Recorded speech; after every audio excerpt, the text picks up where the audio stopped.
asked if we could talk to the Galactic Federation about how to speak to our young adult children and how to protect our young adult children who are overcoming trauma from COVID. I'll say the question again because I think you might have some things on this. So she wants to know, how do we talk to our young adult children who are overcoming trauma from COVID, and how do we protect them? Yeah, you have some things on that? I'll have to. Okay. Not yet. Okay. All right, let's see. She specifically asked the Galactic Federation, so let's see who might want to answer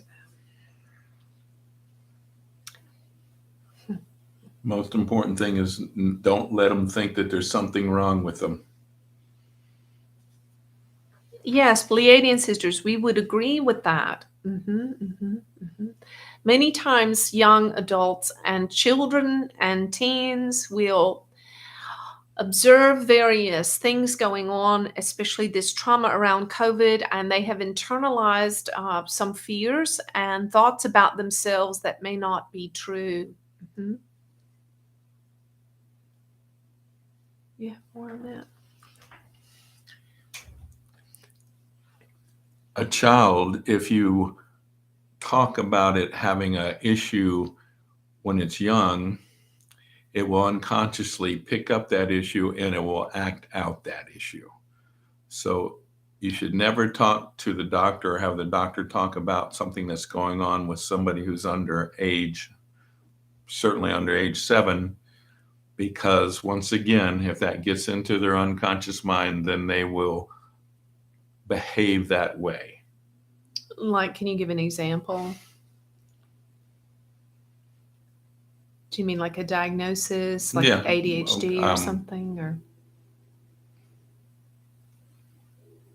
it doesn't matter. It's like if the doctor says that, if your doctor says your child is suffering from ADHD, it's hyperactive, it's having a hard time focus, blah, blah, blah. Well, it's downloading that, and then it will project that, and it will behave that way.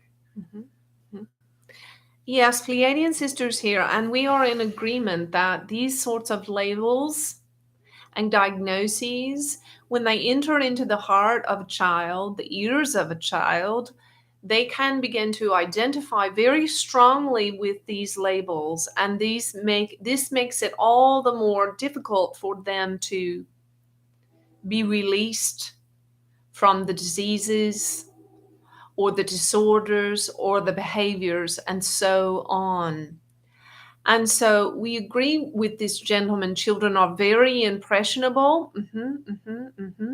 And we do not recommend that labels are used to describe children in terms, and we are speaking also of young adults that describe their behaviors or disorders and so on and so on. These can be very painful and demeaning.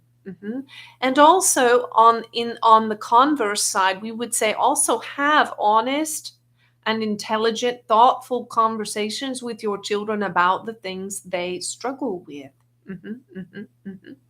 For instance, this vessel, when one of her children were very young, the child was very happy and social in school. And so when it came time for her to take a test, she struggled in focusing on the task at hand because she wanted to chat with her friends. And this went on for a while, and they didn't want to punish the child for being friendly and social and so on. And so they decided to allow her to go to another room when it was time to take her test. But because there wasn't enough communication around the situation, the child misunderstood it as that she was not smart, different than other children and not smart, and therefore she needed to be taken to another room for her test taking. So be sure that you communicate clearly and honestly with children, but always using your imagination with them to create a better outcome, offering them choices. You see, children are because of their stature, their age, and their lack of experience, their whole experience can be characterized very strongly by a sense of powerlessness. Powerlessness, you see. And as they grow older, if they continue on in this feeling of powerlessness, they will become more and more angry. So, anytime you can give a child or a young person options, choices, this can help significantly so that they do not feel powerless, one down, or victimized, traumatized, but instead begin to see themselves as a creator of their own experience, a creator in the likeness of the creator who has power. So, for instance, let's say a child can't has been trying very hard for a long time to learn to tie their shoes. They're beginning to feel angry, powerless, disempowered, embarrassed, so on. You might offer an option. How about these sandals or this Velcro shoe that does not need to be tied, and so on? You see, give them, whenever possible, give any child or young adult 2 or 3 possible options that are acceptable, amenable to you and to the child, and allow them to make a choice, because they are beings, their souls are beings of free will as yours are. However, if this free will is stifled repeatedly for too long, then they begin to feel disheartened. And below the anger, if the anger is not if they are not able to use their anger to change their situation, they will ultimately be disheartened and fall into despair. And this is why we are losing many young people beyond their time. And yes, I believe that when you give them options, if they ask for some ice cream, say, don't say no, just bring up the option. They don't like the word no, just say, oh, here's a peach. How would you like a peach? Mhm. Or a banana? But no just shuts them down. Mhm. Yes opens you up, no shuts you down. Yeah. And that's really a powerful idea, sweetie, because it's true that the energy of yes is open hearted, and the energy of no is contracted. And obviously, of course, we do have to say no at times, but if we can present options, that's really helpful. I agree. Okay, I want to go back to the question was specific to how do we help kids and young adults overcoming trauma from COVID. So I want to see if they have anything more to say about the Pleiadian sisters. Yes. And we will say that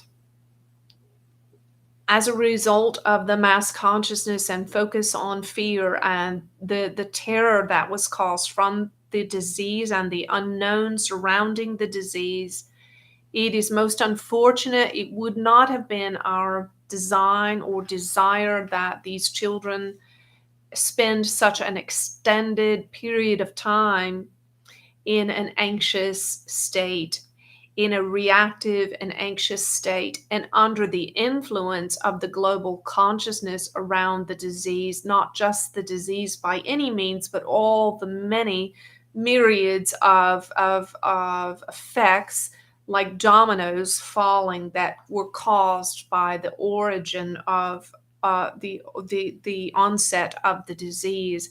And so we would say these children, give these young ones as much time as they spent under the influence of the changes caused by COVID.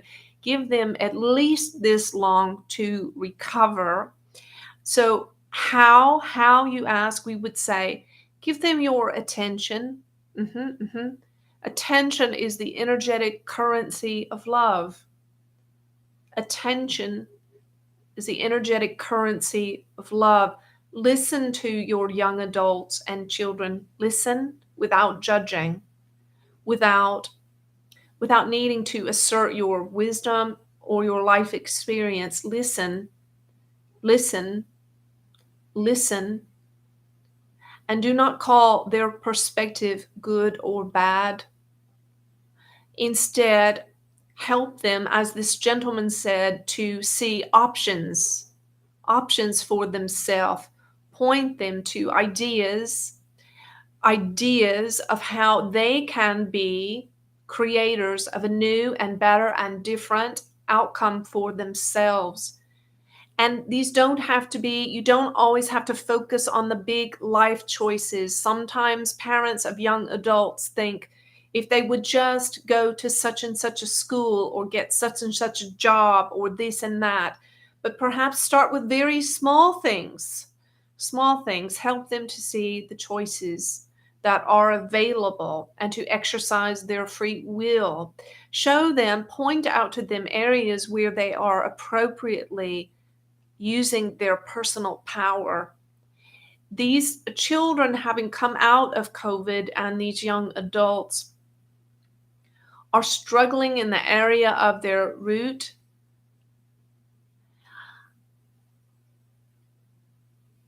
and sacral chakras, their lower chakras, they are struggling. And so help them to recover their personal power, because COVID caused a pervasive sense of powerlessness. Mm-hmm. Good. Wow, I really felt some kind of energy shift on that. I think powerlessness is a big thing for them. So helping them see areas where they do have power and influence over their own life. You have anything more, Luke? Well, and that also includes helping them to uncover what their gift is. Everybody has a gift. So help them unfortunately, our education system does not do this. So help them find their gift and push them in that direction, because their gift, when they do it, will bring them joy. Mm-hmm. Yeah, I agree.